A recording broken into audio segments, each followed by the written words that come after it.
Referees are Rick Pates and Ruel Garcia. Go.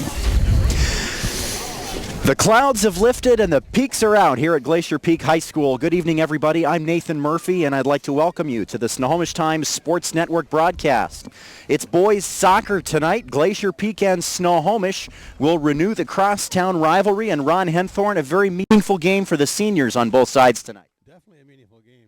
These kids out here know each other from playing together for several years, and I think it means more to them than it does maybe to the coaches from what I hear. Certainly from our conversations, that's the impression we got. Branson Corwin for Glacier Peak, a senior, told the Everett Herald this morning after last year, them getting us. I think we're more pumped this year. We're trying to get our revenge. Of course, Snohomish winning that game 4-2, and the Grizzlies want to take this one for sure tonight, Ron. They do. I think the Grizzlies are out here to win, and unfortunately, yes, Snohomish played last night, and they're kind of cinched their division, and they're kind of looking forward to state here. So we'll see how serious they are about playing or serious they are about winning, because you never know what's going to happen on a soccer game. The Snohomish Panthers, of course, unbeaten in divisional play, 11-0. The one loss on the season overall came to Skyline in the first week of the year. Skyline, of course, ranked first in the state. They are 6-0-1 in their division, 9-0-1 overall, down in the Kinko 4A South. But no slouches are the Grizzlies, 6-1-2 in the 3A West Coast South, 8-1-2 overall. Both of those draws coming against Shorecrest,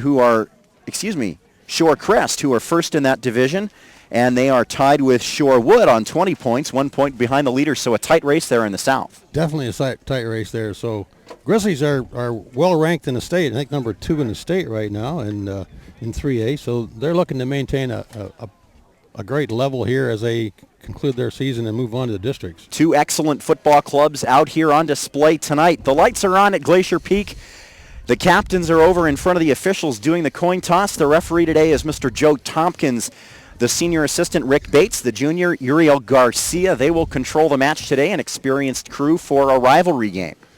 We got a strong wind coming out of the south here. We got that flag blowing at 45 or 90 degrees to the ground here, so a south to north wind. Nathan, you think that's going to affect this game any? Certainly the coin toss more important on a day like this with the wind blowing directly up the field. It looks as though the wind will be in the advantage of Glacier Peak in the first half. It seems to indicate that Snohomish may have won the toss, and they'll take the win in the second half. That does appear to be the case, as the Grizzlies will line up and take the kickoff. They're wearing the all-white kits. They are the home team tonight. Blue numbers, dark blue numbers, and white socks for the Grizzlies. Snohomish in the red shirts, white numbers, and the black trim. And we're just about set to go, Ron. The crosstown rivalry here in Snohomish, second edition. Second edition, looking for a different winner from Glacier Peak's point of view, I think. That would be their intent, I'm sure. Snohomish looks to backstop their victory by the score of 4-2 from last year. Joe Tompkins checks his watch. We're waiting on the assistant on the far side of the field to check the flags. And we're all set to go here at Glacier Peak. No rain yet, but maybe later. The clouds are darkening, but they're not as bad as they were, and we're underway here at Glacier Peak High School, the second edition of the Snohomish Valley rivalry in boys soccer.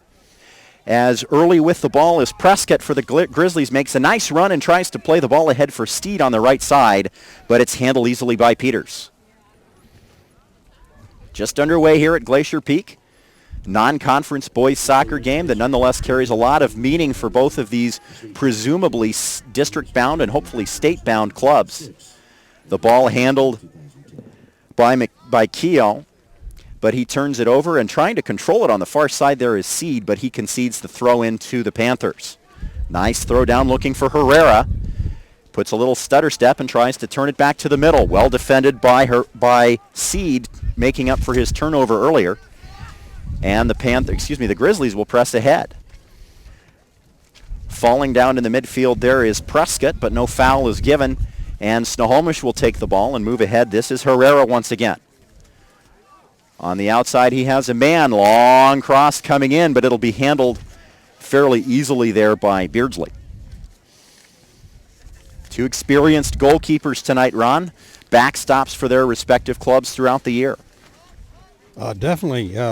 the Panthers goalkeeper out there has got like 8 shutouts in a row here, I think. So he's looking to maintain another one, I'm imagining. They've had some excellent success on defense, have the Snohomish Panthers. The head coach of the club, Dan Pingree, specifically called out his replacement center back, and that's Eric Jones. He had to step in and replace his injured teammate partway through the year, and he's done magnificently over the last 4 weeks, says his head coach as the throw-in is awarded to the Panthers.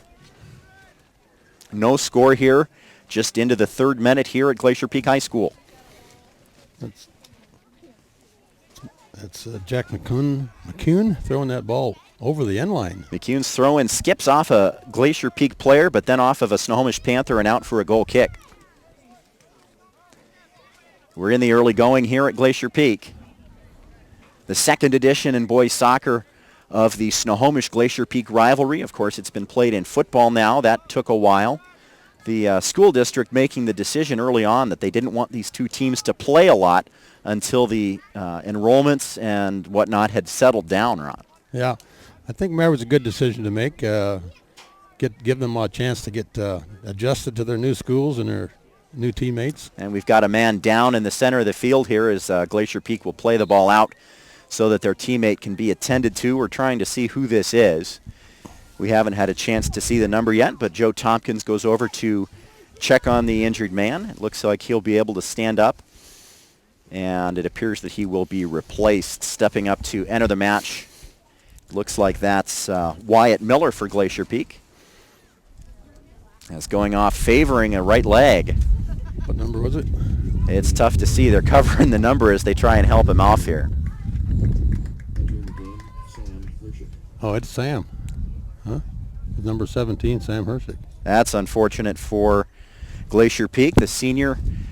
And you don't like to see something like that. Is that Peter Vizzoni? I think that might be number 16. Oh, maybe it is. Yeah, I think Sam Hersick just came in for him. That's what I heard on the PA. Sam may have. I had a different number. Yes. But Sam is, and he just passed on, just coming up midfield right now. So it looks like Vizzoni is the injured man. Of course, unfortunate for him, the senior. Hopefully he'll be able to return later on or at least play in the postseason. We return to live action now as Snohomish puts together a nice little string of passes. Sending it to the outside is French. Coleman French finds his man. Turning it back to the inside is Baxter. Baxter finds Domble in the middle of the field, and he turns it over. But another turnover, and here's an opportunity is Herrera. Tripped up in the area, potentially nothing given by the referee, and we play on. He was on the ball, and I think that's all that matters. He was. You see those kinds of things given occasionally, but it looked like a clean tackle, and now a free kick is going to be awarded to the Panthers as a collision just on this side of midfield. Going down was Josh Domble. And from about 50 yards, the free kick now. A little far for a shot for a high school player, but certainly a set-piece opportunity. That's Eric Jones, I think, going to make that kick there. Nice Jones's shot. ball is high and spinning. That'll challenge the goalkeeper, but nicely handled by Beardsley, and he'll look for an outlet.